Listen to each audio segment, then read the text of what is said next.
a few things that we need to get better at. But great learns all around. Really proud of the kids, how they competed, how they worked every day last week in practice, and excited to build on it for this week. So with that, I got questions from anybody? Okay, far right, Ryan Avery. Yeah, Ben, I want to ask you about Deion Burks, and Yeah. obviously we saw what he could do on the field Mm-hmm. the other day. But what has stood out to you about the way that he's handled things, preparation-wise, and getting ready for this season, and coming back from what he went through last year? Yeah, done a great job of being mindful of his body. And there's a saying that nobody knows your body better than you. And so he's done a great job of just being mindful of his body and knowing what he can do on certain days, especially whenever we were trying to get him back to 100%, way back when. But done a great job with the training staff and the sports science staff from that regard to find a way to be consistently ready every single day for the moments in practice that we need him. And he's done an awesome job taking in everything that Coach Jones tells him, that I tell him, that John tells him, and going and applying it from practice to the game field. So just proud of his mindset and kind of the process that he's had just going through each day. Yeah. Barry? Yeah, Ben, you told us a story about your first date was Yeah. Oklahoma Notre Dame game here. Mm-hmm.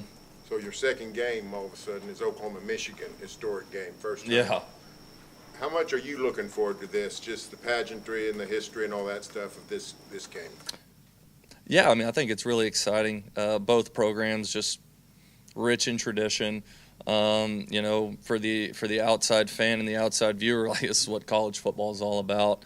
But kind of like I said the other day after the game, with John and his process, I'm not going to change my process at all. I'm not going to change how I prepare for this game. I'm going to be true to myself, true to what I believe, and go out there and put our best foot forward against an awesome opponent who, on film, they're physical and they play hard and they're well coached. But just put our best foot forward in that regard and stick true to our process and have the boys ready to go on Saturday. Yeah, Ben, wanted to ask you about Jake Michael. Just what have you learned about him since he got here in the summer, and how do you feel like he's fit into that O-line group? Jake's a quick learner, and he's easy to get along with. Which I've found in my life most offensive linemen are. They're usually pretty easygoing and able to mesh well with anybody. But Jake's a quick learner. He's a hard worker. Until you really get to know him, he doesn't say a lot. He sits back and he processes things really well, reads the room, and just always kind of analyzing things, which makes sense. He plays center too, so I mean that all makes sense. But great kid who really talented football player, and he hadn't been here that long, so just whenever I say quick learner, the stuff that he's been able to learn in such a short period of time. Hats off to him. Ben talking to some offensive linemen last night specifically about how you guys can improve in the run blocking game. Just what did you see from that after reviewing the tape? After reviewing the tape on the run blocking, again, it's I don't think it's all just offensive line. It's not all tight ends. It's not all running backs. Whenever you talk about running the ball, it's really all 11 players on the field being on the page at the same time. Everything goes into wide receivers push crack and quarterback making sure that we're running the run into the best look possible. Running backs hitting the hole whenever it's there, hitting the crease when it's there. So, it's not just one specific position group in the run game. And because there was a lot of things that they did do well, the offensive line on Saturday. But, again, it's just constantly meshing everyone together in that regard. So, but definitely just, have a great mindset towards it this week whenever we get put in those situations, just a mindset of coming off the ball, getting our double teams together, getting off to the second level, running backs pressing their landmarks, sticking it, knifing, getting vertical downfield, wide receivers being great in their perimeter blocking rules in the runs. And, that's how we're going to do it. Yeah, Ben, I noticed on Saturday Kevin Wilson was kind of attached to the hip. Mm-hmm. What's his role on game day, and what's that communication like, learning from somebody like Kevin Wilson, who's been doing this for a long time. Yeah, Kevin's a great guy. Kevin's a great guy that I love having in the building, and he's been a ball coach for a long time, and he's been a really good ball coach for a long time, and has such a great personality about him, and has such a great way of just throwing a nugget of advice here and there. And a lot of times on the sideline the other day, it would just be we're standing there and give me like a fist bump, be like, "That's a good call." Like, "Hey, appreciate it, man." But any time, the thing about Coach Wilson, any time that I have been like, "Hey, I need some veteran ball coach advice from you on something," he's always been there to lend it. And it's no different on game day.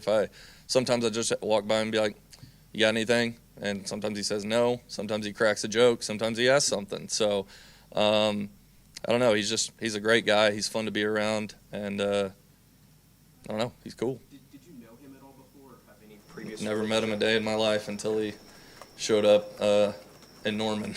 So, Thanks, man. yep. Left side, Jesse. Ben, we asked you after the game about Jaren quite a bit, but we also saw Will Carson in the Yeah. tight end room. Just what stood out about that group, that tight end group as a whole, and maybe what did you like about the way they complement each other, their different skill sets in that room? Definitely have different skill sets. One thing that I was really excited with them is how they showed up in the pass game. I thought they did some really good things just out in space and making the play whenever it came their way. Still with all of them would like a little bit cleaner in the core whenever you talk about run blocking, but they were great in their pass protection assignments and everything. Again, like I've said, that's a great group of kids, and they don't rarely make the same mistake twice. They're pretty in tune to their coaching and what they need to do on given plays. But that whole room, I think they're just going to continue to get better, and that's the exciting thing. So, fired up about them. Yeah, Ben, we saw Elijah Thomas on special teams, but didn't see him at receiver. Was the plan just get Dion, Isaiah, Keontae as much reps as possible, or is that just kind of the way that it happened Saturday? I think kind of just the way that it happened the other day. I think we put out I could be wrong, I think we put out a two deep, and at the time I think we had Elijah at the 3, and so and that 3 spot right there. So making sure that the guys that we had in the 2 deep who had really earned it and stepped into those roles and built in great trust and everything, we're getting the reps that they need for a long season, because again, a lot of them are still really new, so they need to play a lot of football too. But it wasn't anything that Elijah did or didn't do. He got his special team reps in, and he's always at the go and ready for whenever we can get him out there on the field. So yeah. I know Brayton said last night that J&I was going to play a lot more in the future, but how much do you think he'll play against Michigan? Jay Knott's in a great headspace. I actually got to meet with him this morning too, and Jay Knott's in a great headspace. And I'm excited for this week and watching him watching him practice, and get him out there against Michigan. Go back to the right side and the far right, second row, Ryan Chapman. As you started to look toward Michigan, let's say it's about that front 7 and the challenges that they're going to pose for you guys. Yeah, I mean, they're physical, they're stout, they're well coached, they understand their gap integrity, and they do a really good job at the point of attack, whether it's in shedding run blocks or rushing the passer. They do a really good job, so they're sound. So we have to bring our best. They're really good players, so we have to bring our best in those moments, in those situations too. You look at it, I think their linebacker position group, I think, is really good. I think they're really veteran players out there. They show up on film, they strike you, they're able to cover in space. So they've been really impressive, and they were really impressive whenever you watched them from last year's tape too. On the inside, they have the ability to throw a whole bunch of different guys out there. Last year it was mainly those 2 defensive tackles who ended up getting drafted were in there, 500 snaps last year, where this year they're able to cycle in more guys, keep their guys fresh. So I think that's a really good thing for them. But they're stout and they're well coached, and they're going to bring their best. So we got to bring ours. Ben, we saw Fabechi move from right guard to left guard for about half the game. I think that was the first time he's played on the left side since his freshman year at North Texas. What did you like about what you saw from him when he made that move to the other side? effortless, seamless.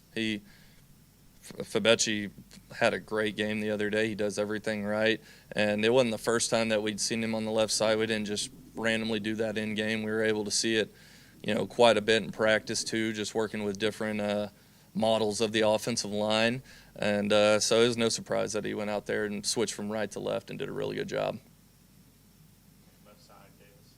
Yeah, Ben, have you learned anything new about John since you guys have gotten here? Learned anything new about John? No, I don't think I've learned anything new about him. I've been, I've kind of been around him for a long time.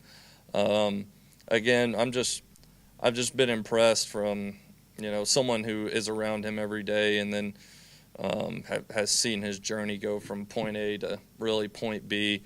Just the confidence that he has in himself, but it's not arrogance, and the leadership that he shows in the building.